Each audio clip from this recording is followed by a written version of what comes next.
بسم الله الرحمن الرحيم نحمده ونصلي على رسوله الكريم أما بعد وعن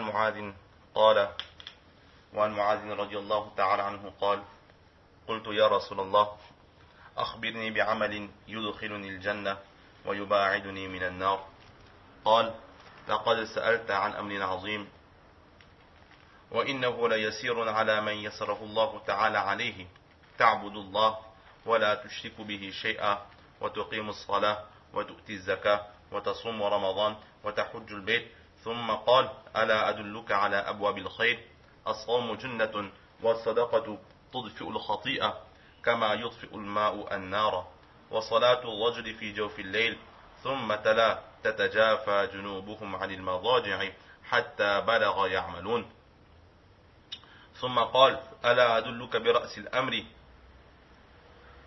وعموده وذروة سنامه قلت بلى يا رسول الله قال رأس الأمر الإسلام وعموده الصلاة وذروة سنامه الجهاد ثم قال ألا أخبرك بملاك ذلك كله قلت بلى يا نبي الله فأخذ بلسانه فقال كف عليك هذا فقلت يا نبي الله وإنا لمواخذون بما نتكلم به قال ثكلتك أمك يا معاذ وهل يكب الناس في النار على وجوههم أو على مناخرهم إلا حصائد ألسنتهم رواه أحمد والترمذي وابن ماجه.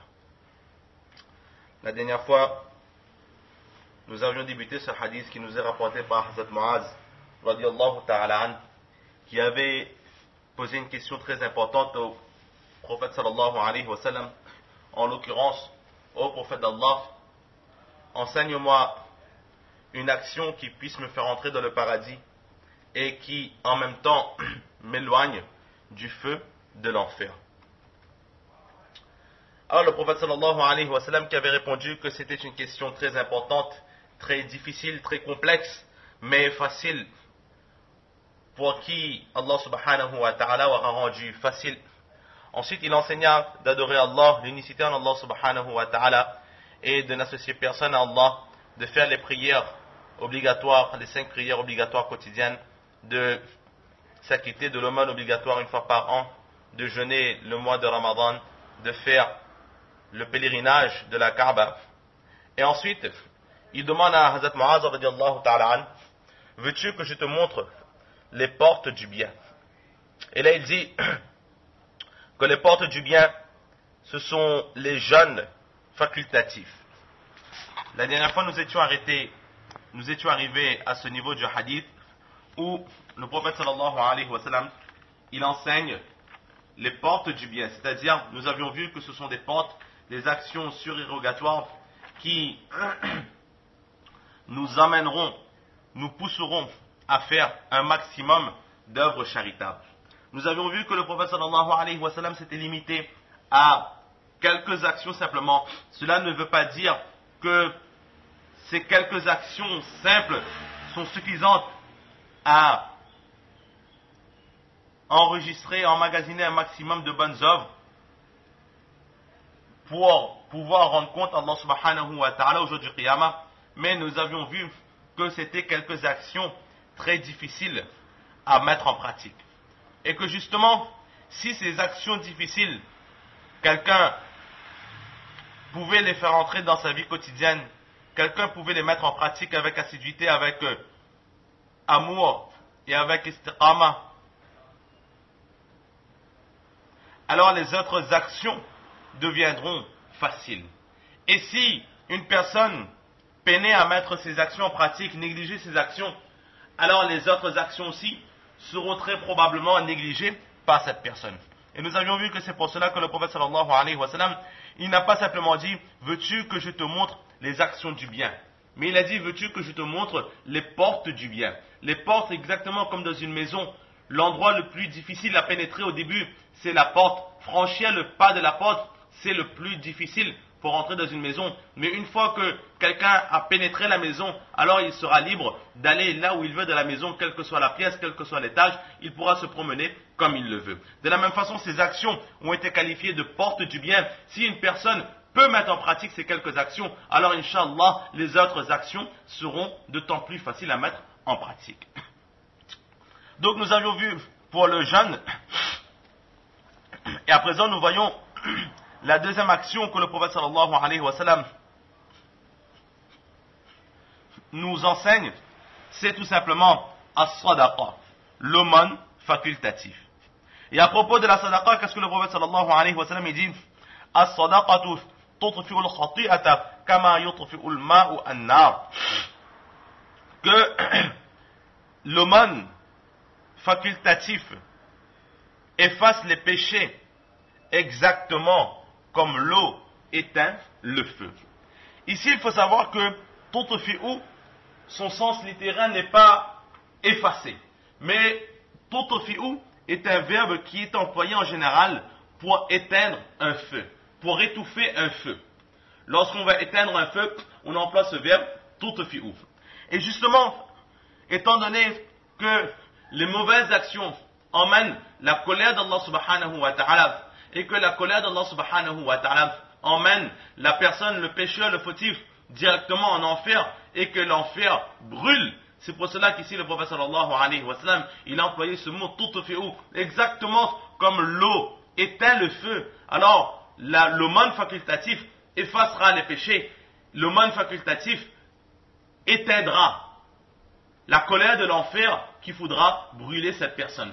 Cet enfer qui voudra brûler cette personne, alors les sadaqa, cet aumône facultatif sera là pour l'en empêcher. L'aumône facultatif est là pour effacer les péchés. Ou encore exactement comme avec de l'eau, on nettoie un endroit qui est sale, de l'eau à grande puissance, on nettoie un endroit avec de l'eau, alors de la même façon, l'aumône facultatif, il efface notre carnet de mauvaises actions, et Allah subhanahu wa ta'ala nous pardonne nos péchés lorsqu'une personne s'acquitte ou une personne donne l'aumône facultatif. Et justement, dans un autre récit, il est dit que l'aumône facultatif éteint la colère d'Allah subhanahu wa ta'ala. Lorsqu'une personne donne une aumône à un pauvre pour le plaisir d'Allah subhanahu wa ta'ala, alors la colère d'Allah subhanahu wa ta'ala s'apaise. Et lorsque la colère d'Allah subhanahu wa ta'ala s'est apaisée cette personne, alors ce sont les clémences et les bénédictions d'Allah subhanahu wa ta'ala qui descendent sur cette personne. Et dans un autre récit d'Abu Zar Ghifari radiallahu ta'ala an, qui dit en ce sens, où le prophète sallallahu alayhi wa sallam dit Ittaqillah haythu kunta, que crains Allah là où tu es, wattabi'i sayyi'ata al-hasanata tamhuha, que crains Allah où que tu sois, et aussitôt que tu commets une mauvaise action, alors suis-le immédiatement, suis cette action, fais suivre cette action d'une bonne action, cette bonne action effacera la mauvaise action. De cette façon, combien de mauvaises actions que nous faisons, parfois consciemment, parfois inconsciemment, parfois une action que nous pensons bonne, alors qu'en réalité cette action emmène la colère d'Allah subhanahu wa ta'ala sur nous, par notre manque de connaissances, par nos faiblesses, par notre manque de recherche, etc., etc. De temps en temps, nous pensons bien faire, alors qu'en réalité, l'action que nous faisons est mauvaise. Alors, on ne s'en rend même pas compte de la faute de laquelle nous sommes. C'est pour cela que le prophète sallallahu alayhi wa sallam, il conseille de donner l'aumône facultatif. De cette façon, à chaque fois que le prophète sallallahu alayhi wa sallam dit, lorsque tu fais une mauvaise action, alors suis cette mauvaise action d'une bonne action. Admettons qu'une personne s'adonne à une prière ou s'adonne à la lecture du Coran, mais par mégarde, la façon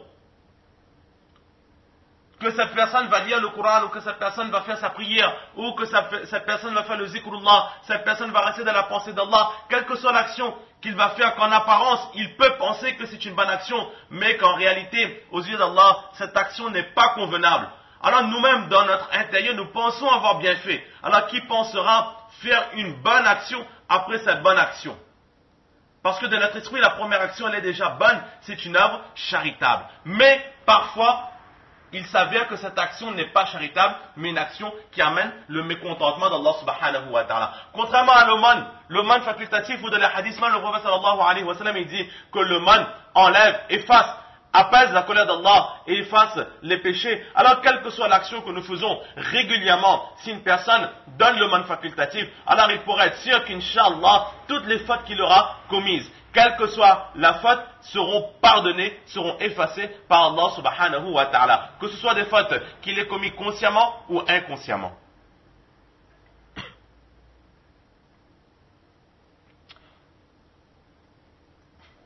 À présent, Hazrat Maulana Tahanwi rahmatullah alayh, il nous enseigne, justement étant donné qu'on est dans les péchés, lorsqu'une personne fait un péché, alors que faire? Il nous enseigne 3 actions. La première chose, c'est que lorsque nous sommes conscients d'avoir commis une faute, alors pleurer en abondance devant Allah subhanahu wa ta'ala, faire un tawbah sincère. Faire un tawbah sincère devant Allah subhanahu wa ta'ala, pleurer, jusqu'à avoir cette certitude que intérieurement, nous avons cette certitude, nous avons cette confiance que je me suis repenti devant Allah subhanahu wa ta'ala et Inch'Allah, il m'a pardonné, Inch'Allah, il m'a entendu. Ne pas faire comme nous avons l'habitude de faire, que après par exemple des namazes, nous levons les mains et Allah pardonne-moi de tous mes chers amis, subhana rabbika rabbil izzati amma yasifun, et puis on s'en va, et là on dit qu'on a fait le tawbah, donc Allah nous a pardonné. Non, à peine demander comme ça, Maulana Tahanwi rahmatullah, il dit que le vrai tawbah c'est quoi? C'est de lever les mains et de pleurer, de demander pardon avec le cœur, pas en 5 minutes, pas en 10 minutes, pas en une temps, mais tant que nous n'avons pas cette certitude que lorsque nous quittons notre musalla, quittons notre tapis de prière, qu'Allah subhanahu wa ta'ala, il nous a pardonné, alors continuons à les pleurer, continuons à le supplier qu'il nous pardonne de toutes nos fautes. Ensuite, il nous dit, après avoir fait aussi une faute, faire cette intention qu'à chaque fois que nous allons faire un péché, nous allons suivre ce péché de 2 rakat nafil de pardon. Surtout si nous sommes pris dans un péché. Si une personne a l'habitude de commettre un péché avec régularité, il sait pertinemment que cette action est un péché. Il sait que cela est mal pour lui, cela est mal pour sa foi. Il veut arrêter ce péché, mais il ne peut pas. Alors, Maulana Tahanwi rahmatullah alayh, il dit de faire cette ferme intention avec soi-même et avec Allah, qu'à chaque fois que je referai ce péché, alors juste après avoir commis ce péché, je ferai 2 rakats de tawbah pour Allah subhanahu wa ta'ala. Admettons que quelqu'un a l'habitude de voler, ou quelqu'un qui a l'habitude d'écouter de la musique. Alors on l'apprend, on l'enseigne, on le met en garde, il est conscient de cette faute, mais il dit que c'est plus fort que moi, je ne peux m'en empêcher. Lorsque j'arrive devant la possibilité, devant un CD ou devant le porte-monnaie de quelqu'un, je ne peux m'empêcher de prendre son argent, ou je ne peux m'empêcher d'écouter ses mauvaises paroles. Alors il dit que c'est plus fort que moi. À ce moment, Maulana Tahanwi rahmatullah, il dit justement que cette personne fasse cette intention, que à chaque fois que je vais faire ce péché, alors tout de suite, une fois que je serai conscient